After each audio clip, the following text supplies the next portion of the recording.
It made me sad to read the honor roll. All were gallant men, and we will never let them down. Never. A quote from a letter written by Roy Pierce, a graduate of the class of 1941, displayed in the Tiger on April 7, 1944. This inspiring statement was referring to the Scroll of Honor, what was then a portable frame with the names of those Clemson alumni who had made the ultimate sacrifice, given their lives in service to their country. Today, the Scroll of Honor is a permanent memorial situated right across from Memorial Stadium. This remarkable structure bears hundreds of stones, the majority of which are inscribed with the name of a fallen hero. Attached to this sacred ground is Memorial Park, which possesses a walkway that poses several questions meant to challenge the visitor to consider many difficult questions. What will you commit to? What will you leave? What will you give to? What do you believe? Who will you respect? Who will you fight for? Who will you protect?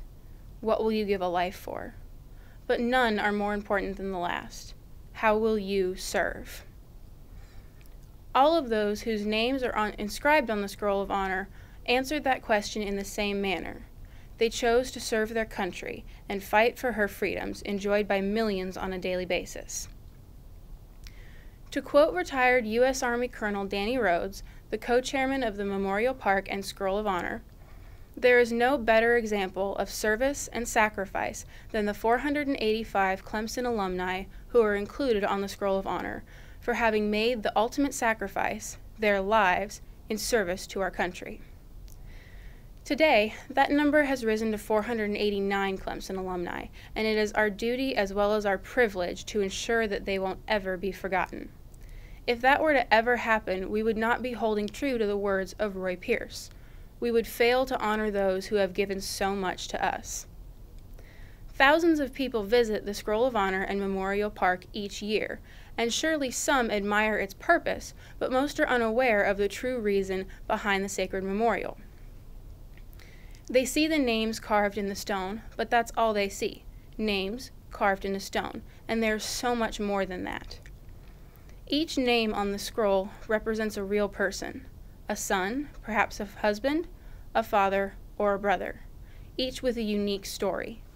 Harold M. Renwick Jr., for example, a captain in the U.S. Army after graduating from the class of 1963, Harold Renwick was killed in action in Vietnam on February 27, 1968, leaving behind a wife and a baby daughter. That small amount of information barely covers a fraction of this hero's story, and his is just one among 489 stories of those incredible men, all of whom lost their lives for ours. As if that weren't enough, their families sacrificed as well, as they then had to carry on without them. But these stories do not need to be told so as to make the visitors to the Scroll of Honor emotionally upset.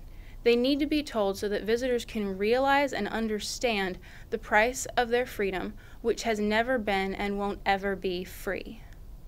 To honor these men to the degree that they deserve, it is our duty to make this evident to every single visitor at the Scroll of Honor. To make each visitor see, beyond the name on the stone, to the actual person who once lived and breathed and died so that they may live and breathe. But it doesn't stop there. We honor those who lived and breathed and died because they didn't just live and breathe.